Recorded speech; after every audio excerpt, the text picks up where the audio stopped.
Hey guys, let's get started with the first tech talk of the Desi Technocrats. In this edition, we'll be talking about the recent changes in the field of tech and how they have changed the way we interact with our devices. So, without wasting much time, let's get started. Roll the thing.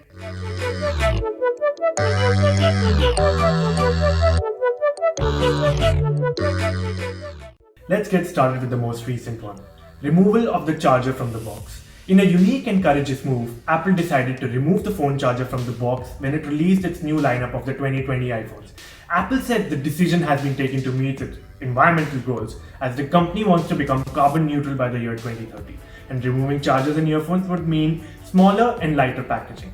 Even though removing the charger seems like a very anti consumer move, many companies themselves have many tangible benefits from this. First of all, the lower cost of production. This one's pretty straightforward. Less packaging content, less products, the lesser the cost. Second, the shipping and transportation efficiency. Smaller packaging of the products helps companies increase the number of products shipped in each shipment, resulting in a better economies of scale for logistics. Finally, the additional revenue earned through sales of fast chargers and officially licensed accessories. If you don't get something important in the box, you're more or less likely to buy it eventually. For example, Apple offers its fast charging 20 watt brick, the 12 watt brick, and the slowest 5 watt brick, all for the same price of Rs 1900, which seems odd.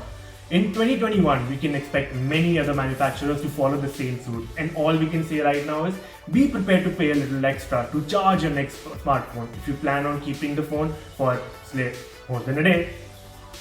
To smartphones as desktops and PCs. All of us who have grown up in this age of technology have witnessed some transitions, like laptops used to be an extension of our personal PCs back at home until they became powerful enough to replace them. Now, we are seeing a similar trend with smartphones. They are currently an extension of our laptops and they are becoming capable of performing very complex tasks. Samsung and Asus are two manufacturers who are really looking into this future, where all you need is a portable device such as your smartphone to give a full desktop-like experience. Samsung aims to do this via the DeX platform. For those of you who don't know, Samsung DeX is a feature included on high-end Samsung devices that enables users to extend their device into a desktop-like experience by connecting a keyboard, mouse, and monitor to the phone. The first gen of this technology was launched back in 2017 along with its Galaxy S8, where it required an external DeX hub, monitor, and an HDMI cable. However, last year in 2020, along with the Galaxy Note 20, Samsung enabled this feature wirelessly. So you now only need a Wi-Fi and an MHN enabled TV to use this tech. Now, this has some promising aspects, and we can surely expect more manufacturers to get on board this train in the year 2021. Now let's move on to the removal of the headphone jack.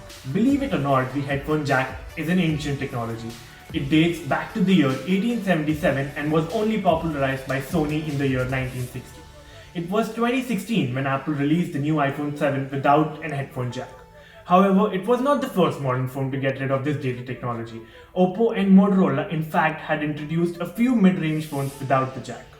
The axing of the headphone jack was a necessary change to achieve the wireless future we aim for. However, it was rolled out a bit too soon and was also ridiculed by many manufacturers who ultimately followed suit. This change did revolutionize the portable music industry. Dongles came into play and external DACs, but mainly it brought everyone's attention towards Bluetooth headsets.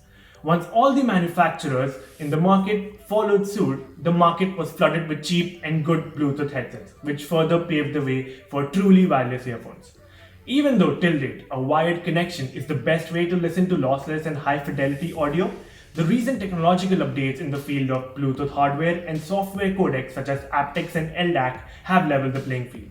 A technology is said to be matured once its benefit outweigh its flaws. To us, the Bluetooth technology has definitely matured. Now let's talk about foldable. There comes a time when tech just starts seeming too repetitive and uninspired. This is exactly what started happening to smartphone industry 2 years ago. All phones were rectangular slabs with mini computers and displays sandwiched between glass. As consumers wanted large displays but did not want to carry such large devices, manufacturers turned to the foldable tech. We got the likes of the Samsung Galaxy Fold, revival of the epic Motorola Razr, and a few new names like the FlexPi. In 2021, we expect this portfolio to expand and iron out the shortcomings of the current models. Inferring from the consumer interest and satisfaction, we can say that foldables are here to stay and can be the form factor of the future. Now let's talk about the number of cameras. I just want all of you to take a minute and count all the cameras on the back and front of your device. And now question yourself, do you know what each and every lens does for you? Unless you're geeks like us, it is quite possible that you don't even pay attention to such detail. Ever since cameras became the biggest selling point on smartphones, manufacturers have been putting a lot of effort into improving their qualities.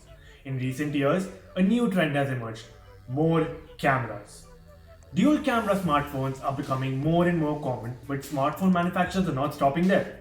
Triple camera smartphones are on the rise, and phones with 4 or more cameras have also entered the market. This raises the question: do you need these many cameras? Why would a smartphone need to have more than one camera? Multiple cameras mean improved picture quality and flexibility. Each camera has a lens that can give you either a wide shot or a zoomed in shot. Some phones have additional cameras that shoot black and white for increased light sensitivity, while others offer depth information. Data from different cameras can be combined into a clear photo with seemingly shallow depth of field and a good low light capability. Now let's talk about something that helped us get through COVID-19, mobile payments. This might be one of the biggest developments in the past few years. Paying for something or to someone has never been this easy and accessible in the history of civilization. Through the likes of online wallets, UPI, or mobile banking, carrying wallets would soon become a thing of the past. We are surrounded by QR codes, which enable us to make direct payments. And believe it or not, there was a time when we needed specialized apps from the App Store to read any QR code. And now this functionality is baked right into the cameras of our mobile devices. This trend of digital payments is not going anywhere. In fact, the Economic Times predicts the mobile payment market to go threefold to rupees 7,000 trillion by the year 2025.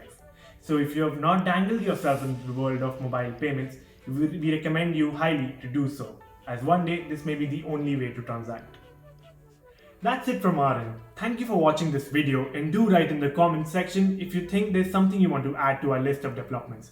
Please like, share and hit that subscribe button for amazing content from the Desi Technocrats. See you in the next one.